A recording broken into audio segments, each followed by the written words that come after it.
Upcycled non-metal throwing stars can be used indoors without the risk of breaking stuff. For this project, you will need a collection of clean cardboard and plastic due for recycling, a marker or other marking implement, scissors or box cutters, and a safe surface on which to craft.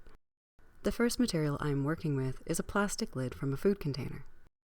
Next, I'm using cardboard from a food box, onto which I'm going to trace the shape for a few stars.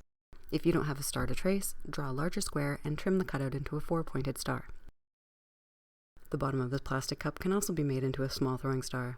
You can use the natural edges of the piece to create a star-like shape, or over-trim it like I did and settle for something plate-like. This empty cardboard food box will be made into 4 stars and 1 target. Start by removing the widest panels. These will be used to make the stars. Each panel will produce 2 stars, 2 large and 2 small. At this point, it's time to test for proof of concept. Close the lid of the box and set it upright a few feet away. This target works best when suspended, but testing on the ground is fine. If the stars can fly toward the target, they're good enough to keep crafting. Since mine did, I moved on to decorating, which adds some visual appeal as well as makes the stars easier to find. I also colored in my target to complete the set. Once your stars are finished, it's time to test them against a broad target. The target I'm using is an old upcycled dress form created from duct tape and fabric scraps. The distance your stars will be able to travel will depend on the weight of the materials used.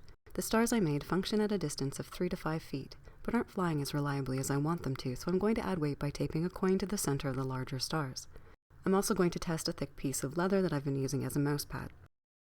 The leather flies well, so I might make some leather stars in future. The cardboard stars weighted with coins also fly much better, allowing me to vary the angle and type of spin I'm using. Ultimately, even a flimsy throwing star can be used to practice the proper flicking motion to achieve good spin. Throwing stars of a weight to travel 3 to 8 feet will give you the greatest range with which to practice. Making throwing stars out of recyclables makes these stars both free and easy to replace. Now get throwing.